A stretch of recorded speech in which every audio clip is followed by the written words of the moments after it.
In the driest corner of the Judean wilderness, ancient priests once led a goat to the edge of a cliff and pushed it into the abyss, not as punishment, as a gift Azazel. to a name whispered in fear for 3,000 years, Azazel. O Lord, forgive The Bible sins of your calls him people. a scapegoat's destination, but older texts call him something far darker, a watcher, a teacher of forbidden things, a fallen angel blamed for unleashing sin itself onto humanity. Who was Azazel really, and why did an entire religious system build a ritual around banishing his name into the desert? Azazel appears only once by name in the entire Hebrew Bible, in the book of Leviticus, tied to a strange ritual of atonement performed once a year. But that single mention hides a much older, much stranger story, because centuries before Leviticus was written down, other ancient texts were already telling a very different tale. One where Azazel wasn't a place in the wilderness at all. He was a being, a leader among 200 rebel angels called the Watchers, who left their post in heaven and descended onto a mountain called Hermon. What did they do down there that was so catastrophic? Ancient writers believed it required cosmic punishment. Why did later Jewish tradition insist Azazel taught humanity how to make weapons, how to seduce, how to sin?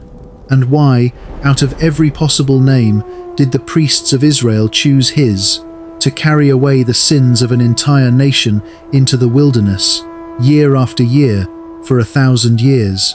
Before we answer that, we need to go back to the beginning, back to a mountain, a forbidden oath, and 200 angels who were never supposed to come down. To understand Azazel, you have to understand a world that existed before sin had a name. The ancient Hebrews believed the heavens were ordered, layered courts of angelic beings, each assigned a role, each bound by obedience. Among them stood the Watchers, not soldiers, not messengers, Watchers, beings whose entire purpose was to observe humanity from above, to guard the boundary between heaven and earth, and never, under any circumstance, to cross it. For generations, they kept that vow. They watched as humanity multiplied across the earth. They watched as men built cities, planted fields, raised children beneath a sky they were forbidden to touch. And then, according to the ancient book of Enoch, a text so old it predates most of what we now call the Old Testament, 200 of them broke. It began, the old writings say, not with violence, but with longing. The Watchers looked down and saw the daughters of men.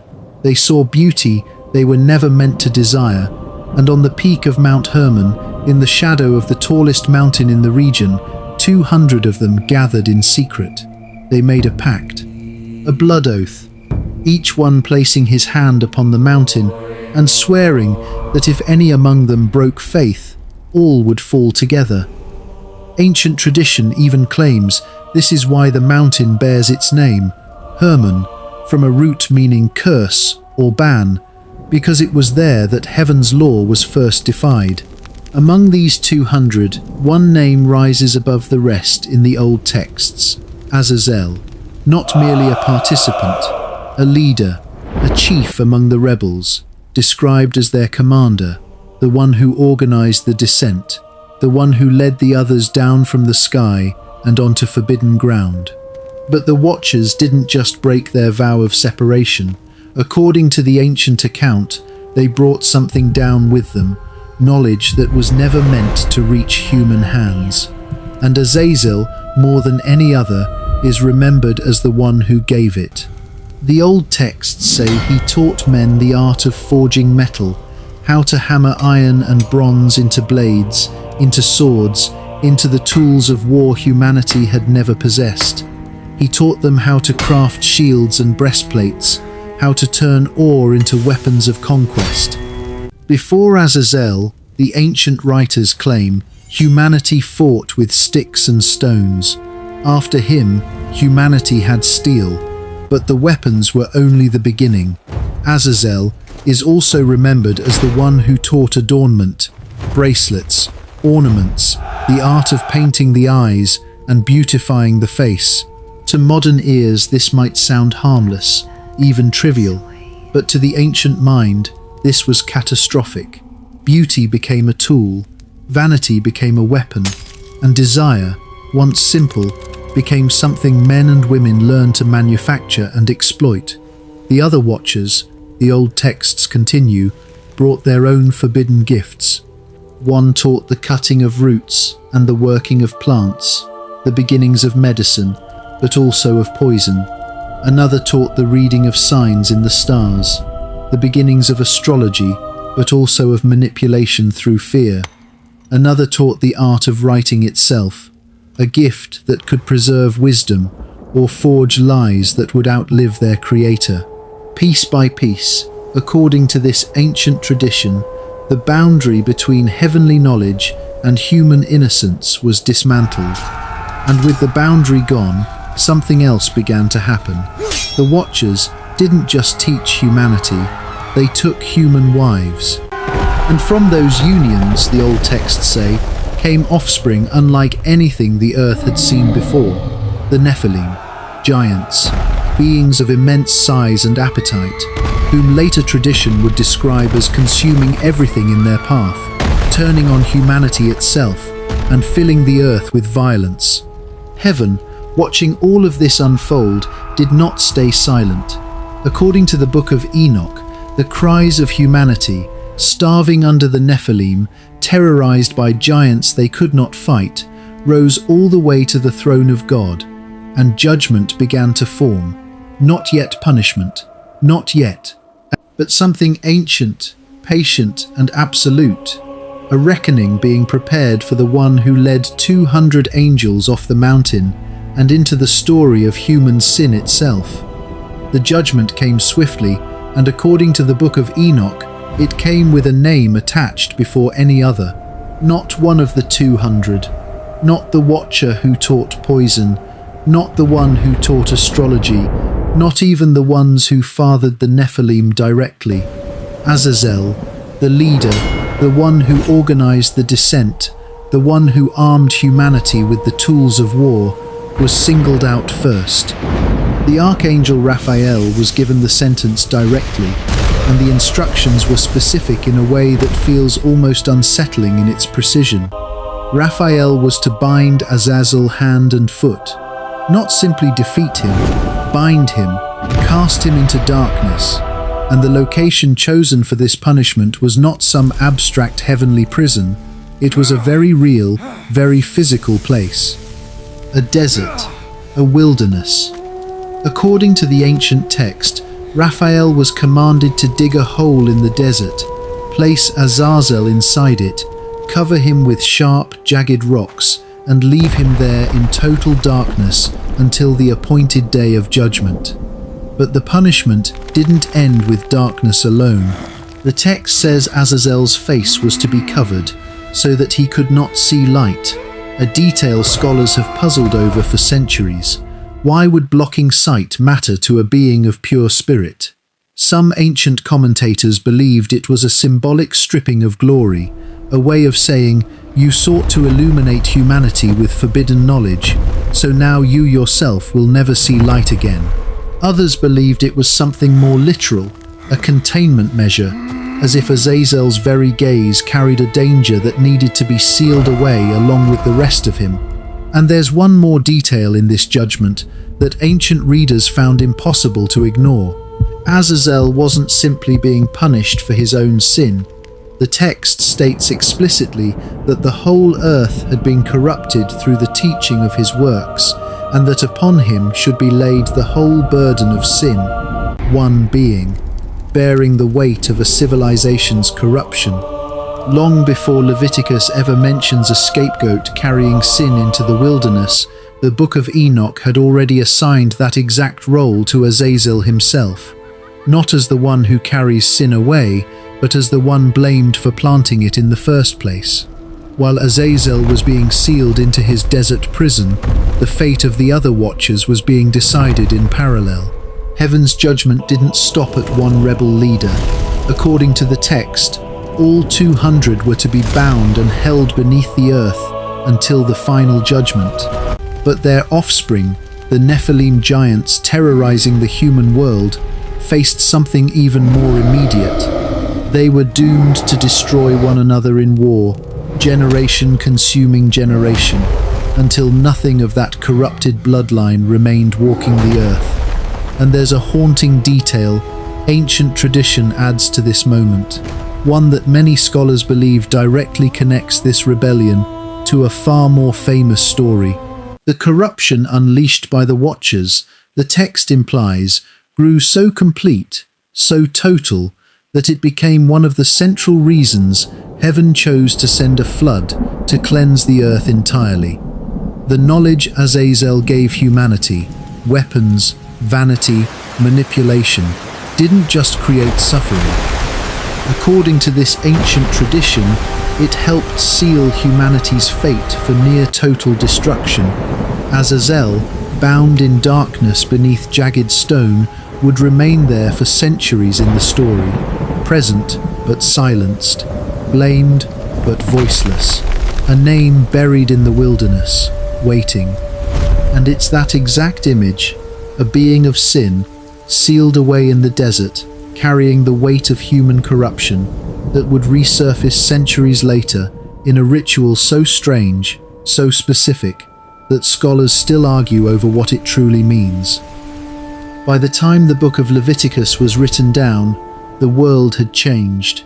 The Watchers were ancient history, a story passed down through generations, half remembered, reshaped by centuries of retelling. But somehow, one detail survived intact. The name Azazel. Once a year, on the holiest day in the Israelite calendar, the Day of Atonement, known as Yom Kippur, the high priest would perform a ritual unlike any other in the sacrificial system. 2 goats were brought before him, identical in every way that mattered, and their fate was decided not by the priest's judgment, but by lots, small stones or tokens drawn at random, one marked for the Lord, the other marked for Azazel. The goat marked for the Lord was sacrificed in the traditional way, its blood used to purify the sanctuary itself. But the second goat, the one marked for Azazel, was treated completely differently. The high priest would place both hands on its head and confess over it, out loud, every sin, every transgression, every act of rebellion committed by the entire nation of Israel over the past year. Every wrongdoing transferred symbolically onto this single animal.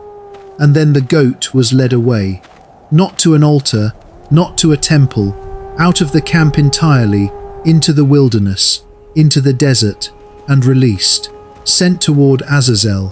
For centuries, scholars have debated exactly what that phrase meant. Some ancient translations rendered Azazel simply as the goat that departs, the literal root of our modern word scapegoat. Under this reading, there's no demon at all, just a ritual of removal, a symbolic release of guilt into the wilderness. But other ancient voices disagreed sharply. Later Jewish tradition, including the very same book of Enoch that told the story of the fallen Watcher, insisted Azazel was a name, a destination, a being still bound beneath the desert, still waiting, and the goat sent into the wilderness wasn't simply wandering free, it was being sent to him. Sin, quite literally, returning to the one ancient tradition blamed for introducing it into the world in the first place. By the time of the Second Temple period, this darker interpretation had taken firm hold. Jewish texts from this era describe the ritual in increasingly vivid, almost theatrical detail. According to later rabbinic writings, the goat wasn't simply released to wander. It was led by a designated escort to a specific cliff in the wilderness, a place tradition eventually named for this exact purpose, and pushed over the edge. Destroyed completely, because if the goat survived and somehow wandered back into a populated area, it was believed the sins it carried could return with it.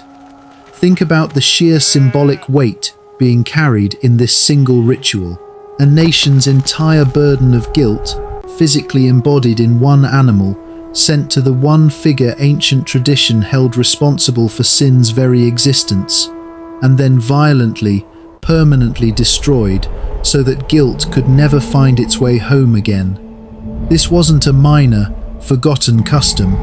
The Day of Atonement was, and remains, the single holiest day in Judaism, and for over 1,000 years, until the destruction of the Second Temple in 70 AD, ended the ritual sacrificial system entirely, this ceremony was performed exactly this way. Every single year, a fallen angel's name, spoken aloud in the heart of Israel's most sacred ritual, generation after generation, whether the priests performing it fully believed in the old story of the Watchers or not. And here's what should unsettle you. Long after the Second Temple fell, long after the goat ritual itself ended, the name Azazel didn't disappear. It resurfaced again and again, in Jewish mysticism, in early Christian writings, in medieval demonology, each time reshaped, reinterpreted, and reattached to new fears. The Watcher bound in darkness beneath the desert had become something far more permanent, a symbol, an idea, a name humanity couldn't stop returning to, even after they buried the story that created him. Here's where the story takes a turn most people never expect. Because if you go back and read the actual text of Leviticus, the original source, the only place in the entire Hebrew Bible where Azazel is named, something strange happens. He's barely there. One brief mention, no description, no backstory, no mention of Mount Hermon, no mention of 200 rebel angels, no mention of forbidden knowledge or forged weapons. Just a name attached to a ritual with no explanation given at all, which means every detail you've heard so far, the Watchers, the oath on the mountain, the forging of swords, the corruption of humanity, Azazel, bound beneath jagged rock in eternal darkness. None of it comes from the Bible most people know. It comes from the Book of Enoch, a text so ancient, so influential, that early Christian writers quoted it directly. The author of the New Testament Book of Jude references it by name, and yet, despite that influence, the Book of Enoch was ultimately left out of the biblical canon entirely by most of the Western Church. Think about what that means. The most detailed, most dramatic, most fully realized version of Azazel's story, the one that turned a strange ritual detail into an entire mythology of angelic rebellion and human corruption, was written by someone who was never officially canonized, and yet that excluded, unofficial story is the one that shaped everything that came after it. Jewish mysticism absorbed it. Early Christian demonology absorbed it. The very idea of a fallen angel, as Western culture understands it today, Lucifer, Satan, the concept of angels who rebel and fall from grace, much of that framework can be traced back to this exact story. Not primarily from Genesis, not primarily from Isaiah, from the Book of Enoch and its account of Azazel and the Watchers. But here's the twist within the twist. Some modern scholars argue the entire relationship might run in reverse. Instead of the Leviticus ritual being built around a pre-existing demon named Azazel, they suggest the opposite, that ancient Near Eastern desert demons or wilderness spirits already existed in surrounding cultures, feared, nameless, associated with chaos and the uninhabited wild, and that Israel's priests co-opted the concept for their own purposes. Under this theory, Azazel wasn't a rebel angel at all originally. He may have started as something more like a personification of the wilderness itself, dangerous, chaotic, the opposite of the ordered, sacred space of the temple. And the goat wasn't being sent to a demon's underground prison. It was being sent back to chaos, back to the wild, Azazel. back to the place outside civilization where sin belonged. O Lord, If that forgive theory the is sins of your correct, people. then the entire elaborate mythology, the Watchers, Mount Hermon, the forging of weapons, Azazel bound in a pit, wasn't the origin of the ritual at all. It was added later, a backstory constructed after the fact, to give a name and a face to a fear that already existed. Humanity didn't inherit a demon and build a ritual around him. Humanity may have built a demon because humanity needed somewhere to put its guilt. And if that's true, it raises the question this entire documentary has been circling from the very first frame. Was Azazel ever truly the source of human sin at all? Or was he always exactly what the two goats in Leviticus represented? A mirror, a vessel humanity created, needed, and continues to need whenever the weight of what we've done becomes too heavy to carry alone. But there's one final detail in this story that rarely gets told, and it might be the most unsettling piece of all, because the ritual of the two goats didn't actually resolve anything permanently. It wasn't a one-time fix. It had to be repeated every single year, which means the priests of ancient Israel operated under a quiet, unspoken assumption that most people miss entirely. Sin wasn't something that could be removed once and left gone forever. It came back. Every year, without fail, the guilt accumulated again, and every year without fail, it had to be sent back out into the wilderness once more. Think about what that says about how ancient people understood themselves. They didn't believe in a single moment of correction. They believed guilt was cyclical, renewable, that no matter how far you sent it away, no matter how violently you destroyed the vessel carrying it, human beings would simply produce more, year after year, generation after generation. Azazel, whether demon, wilderness spirit, or symbolic mirror, was never actually defeated in this story.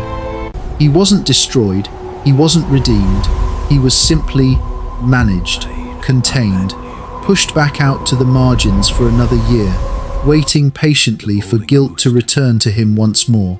And that's the detail that should genuinely unsettle you, because in a strange way, nothing has changed. Modern people don't lead goats into the desert anymore. But look at how we still talk, even now, thousands of years later. We still use the word scapegoat, a word literally born from this exact ritual.